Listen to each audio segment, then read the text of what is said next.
Hi, I'm here to give you a very basic tutorial in jump roping. This is to start from the very, very beginning and just get those basic mechanics down to jump rope well.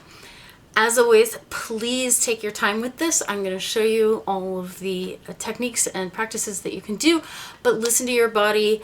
Don't take it too fast and take the time you need to take. Everyone has their own pace and everyone has to start at their own place. I'm going to be starting from the very, very basics. So if I'm saying something you already know, great. I'll put timestamps down below so that you can skip ahead. First of all, let's quickly talk about ropes. Now you can learn to jump with pretty much anything, but some of the ropes will be easier or harder to learn when you're first learning. Now this is sort of when people are starting jump roping, they pick up one of those very cheap speed ropes, and there's nothing wrong with this, but I find that these speed ropes are actually really hard to learn with. I do like this right angle connection on this rope. This is also a speed rope, but doesn't have that right angle connection. I find these a little harder to work with. In general, I like a slightly thicker rope because you can feel the rope a little better.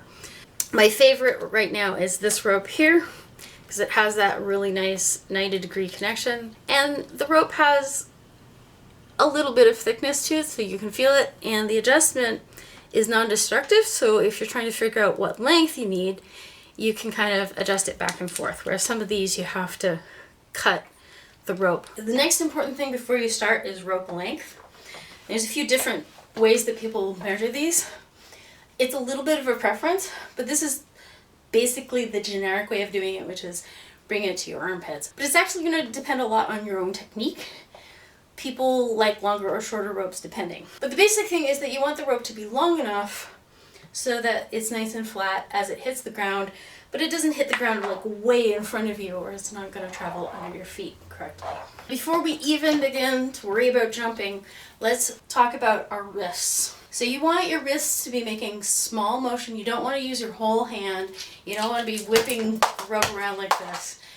You want it to just be a nice small controlled motion. So hold the rope with both handles in the same hand and just try to swing it in a controlled fashion, in nice, even rhythm. Now the rope will tangle a little bit as you do this. Now notice that I didn't swing it very fast. Can't swing it too many times this way. Play with it though. Try swinging it faster. See how it feels.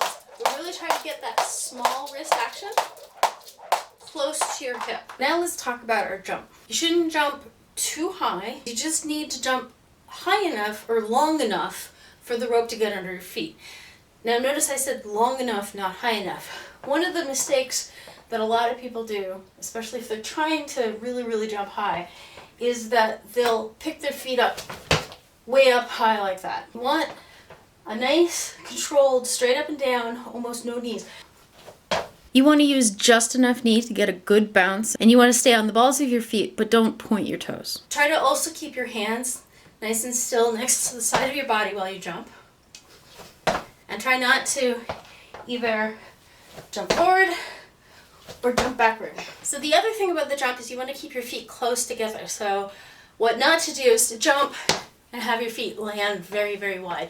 In fact, what I tend to do is almost stagger my feet so that I can keep the toes really nicely closely together. But the most important thing is to just not put your feet out too wide. So here's what the stagger looks like from the side.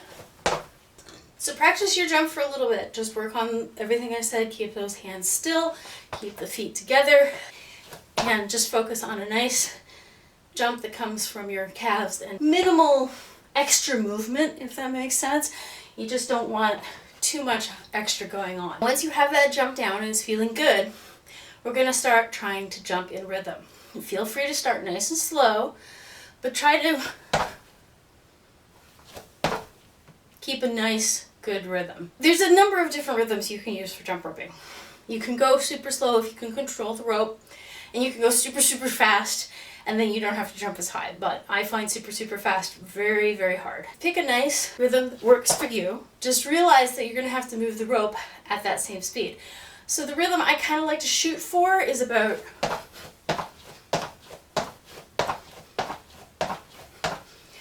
So try to just with no rope at all, just keep that nice rhythm Try to keep that jumping as consistent as possible.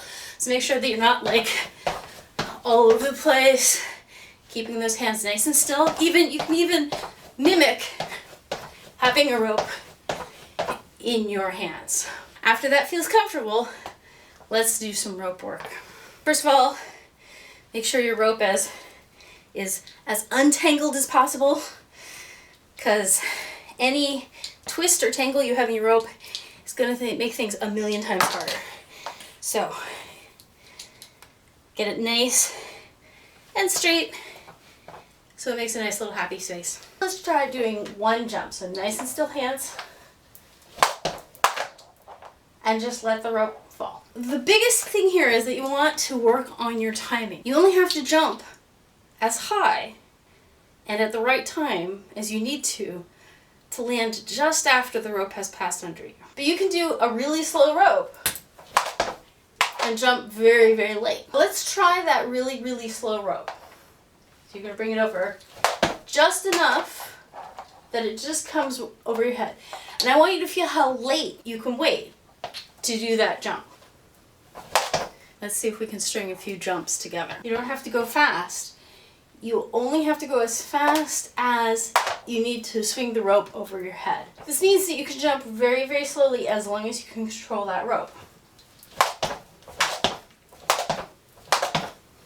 I prefer to go a little faster just because it's easier to control the rope at the faster speed. Reasons that you might be tripping. Number one, most common one, is just time. Jump too late.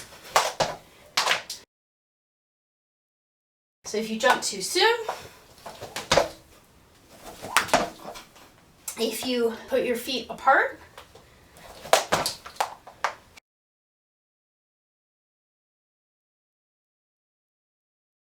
or try to jump too high, or if you're pulling your hands up.